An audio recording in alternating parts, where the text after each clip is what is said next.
What's up, everyone? Mark Lobliner, TigerFitness.com, extra special educational guest, DDTMethod. What's up, guys? How's everybody doing today? I think they're doing okay. I think so. Unless, of course, they're deficient in fiber and they're only eating ribeyes covered in butter. Yeah. To that, I'd say you're probably not optimal, but it's okay because there's the carnivore diet. And everybody has donated money to the Carnivore Research Fund. Have you seen that? I have. I want to see the studies this $1 million fund is producing. I'm serious. I know they're not pocketing it. I'm not accusing anybody of this, but I would like to see published data showing the benefits of carnivore. I'll tell you what, there are some benefits to carnivore. One is it's going to naturally reduce your caloric intake, most likely, because you're cutting out all the tasty foods. Another is that Yeah, how you doing today, man? I'm doing pretty good. All right, so carnivore diet. So you and I, as we found, we're not sexy dieters. No. We're those adequate protein, adequate fat, fill in the rest of carbohydrate, and eat healthy foods. Go figure. Oh, it's fucking wild. Crazy. Wild. So the carnivore diet, my take on it is I love the fact that the carnivore diet is the polar opposite of the vegans. Because if you remember in like the 2010s, you had vegan gains on YouTube, you had this movement where everybody was going vegan, which is fucking terrible. And then you have the middle, which wasn't enough to offset the craziness and the zealotry of the vegans. Nope. So what we needed a Republican to the Democrat. We needed a white supremacist to Antifa. We needed something the polar opposite of veganism, and then God sent us this gift. An orthopedic surgeon by the name of Dr. Sean Baker, who, by the way, is a great guy. I love his stuff. This is by no means a shot at Dr. Sean Baker. I would just like to present in an entertaining fashion alongside my friend Drew. I would like to present why we feel the carnivore diet is retarded, or why I feel, I'm not going to speak for Drew, I think it has benefits in that it gets people with autoimmune issues, of course, to kind of reset. It could be great for epilepsy. It could be the kickstart to someone losing weight and maintaining it with a more sustainable, healthy diet. Why do I say healthy? Because I will state for the record, and I will go to court and I will fucking get beheaded over this, that a diet deficient in fiber is not an optimal or a healthy diet. No. The carnivores are not just not pro-fiber, they are anti-fiber. I'm not anti-anything, but I'm anti-stupidity, and I'm anti-bullshit. And I would like to state that if you disagree with us, that's fine. Comment down below. Let's talk about this.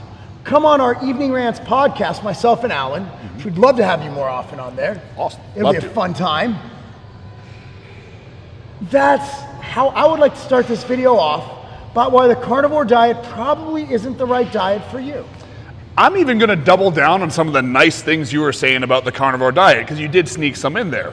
It can be beneficial, or should I say, constituents of it can be beneficial. It does have some beneficial properties to it. Now, it's eliminating a lot of foods that are more commonly, inflammatory triggers Doritos. For most people. Exactly. There's no Doritos involved in the carnivore diet, to my knowledge. Now, most foods that have inflammatory, just responses to them for most people, most foods that most people find to be inflammatory for them, I should say, are foods that are going to be more highly processed and foods that are going to be a little bit more commonly known as bad foods. But foods on the high in FODMAPs, for example, tend to be a little bit more disagreeable for more people than not. So a diet like carnivore that eliminates these foods entirely is going to put some people in more of an efficacious position to not be intaking foods that are directly causing problems to them as an individual. It's kind of like a blanket cure in that it's eliminating things that might be causing triggers, and that's great. There's also association with higher ketone production, which can give you this mental clarity that for a busy business person or individual, it can have a ton of benefits, and it eliminates that drop, spike, and jump in insulin and glycogen levels just sky high and then plummeting, and then the effects of that just becoming tired or lethargic or not being able to think straight. There are a ton of benefits, but using this as the be-all, end-all diet for health and then taking the ball and running with it to the point where you're running through a brick wall is causing way more harm than it's causing good. I'm going to mention saturated fat as my first example. Oh, God. Saturated fat is going to trigger a lot of people because people are going to come on here and they're legitimately going to tell me that they can eat as much saturated fat as they want and everything will be okay. But your LDL, so I remember when Sean Baker posted his blood work, his LDL was like 253, if I remember correctly. I could be wrong. And he argued that that doesn't matter because he's so, and his testosterone was in the dump. But he argued that because his body's so efficient, he doesn't need as much testosterone. And because his diet is so superior, LDL doesn't matter. I understand he's a doctor. Not that kind of doctor, guys. Like, he's probably great at knees. Great knees. But have you seen his knees? They look great. He has amazing knees. Great knees.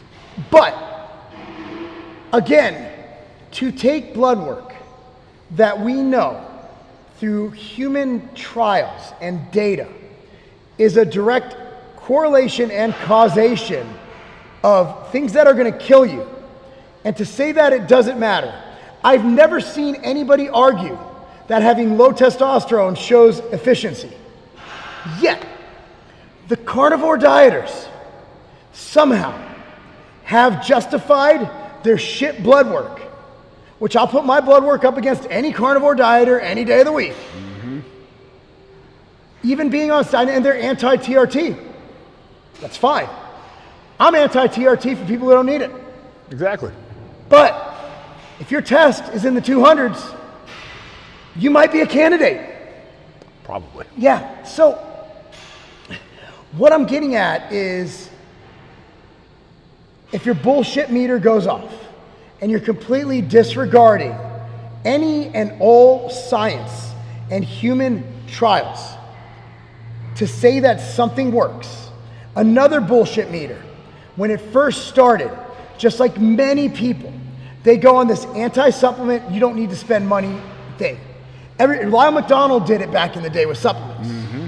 Then he ended up selling books, supplements. So here's the deal.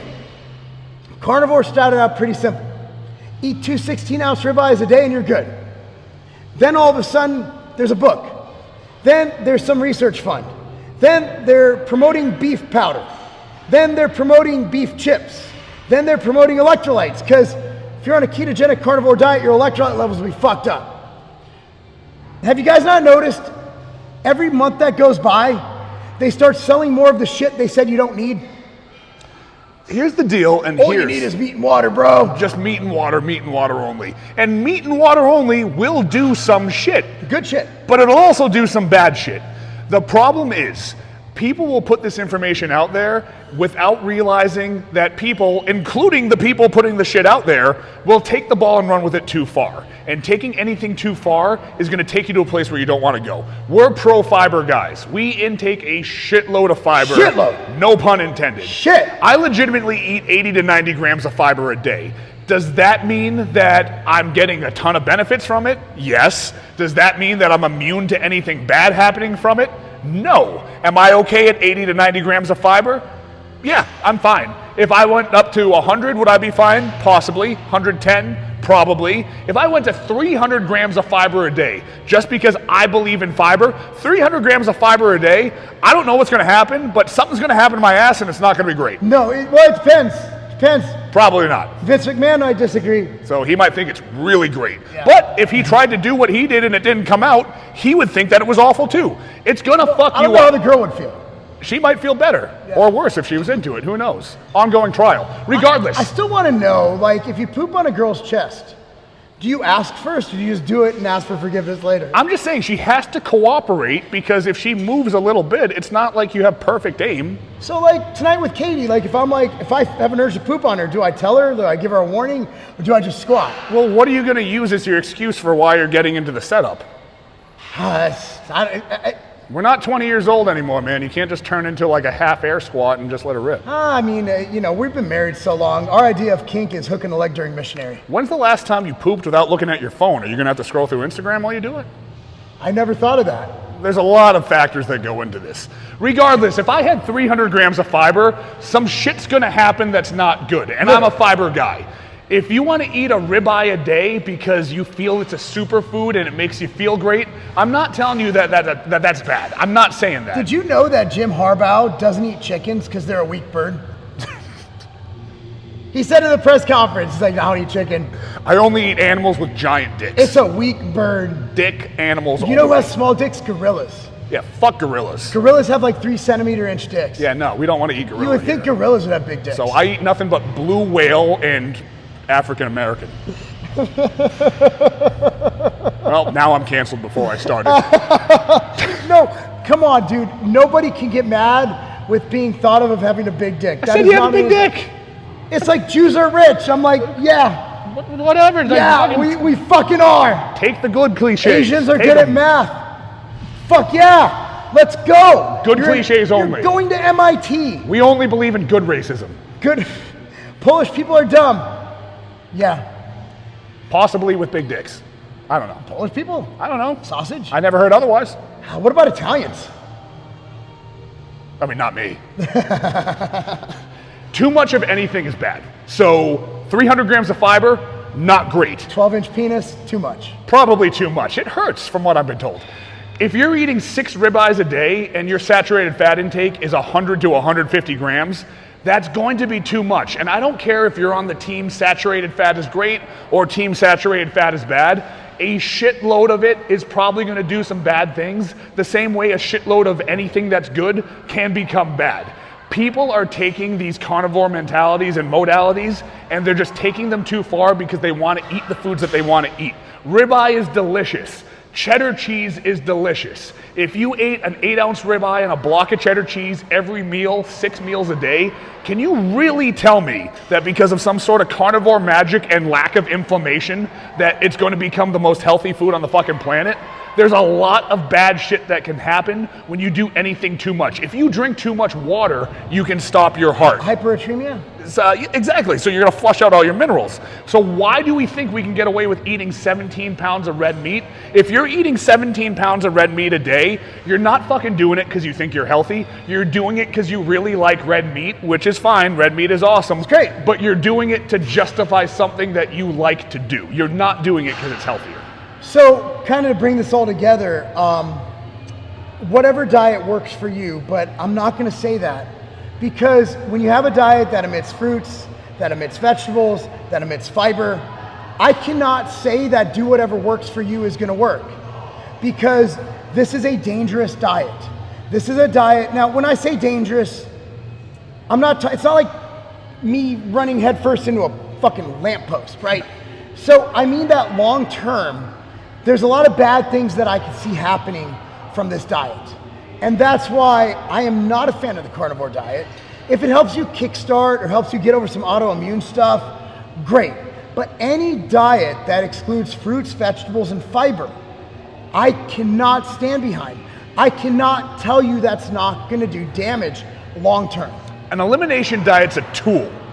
You don't use one tool for everything. A hammer is great at hammering nails, and you can do a bunch of other cool shit with it too. You're not gonna build your entire house with one hammer. There's gonna be a time for it, but you're not gonna do the whole thing. Diets that have strict limitations outside of a situation where it's medically mandated can be used, but they're not for the rest of your life, and they're not in excess. Anything in excess is bad. I'm gonna have to agree with that. So where can they find you? So I'm at DDTMethod on X and on Instagram. I'm here. And if you're not following me, follow me. If you're not subscribed to me, subscribe to me. And the one thing I ask you to do is go to tigerfitness.com. That's my website. Support us, buy some creatine, buy some protein, buy some outright bars.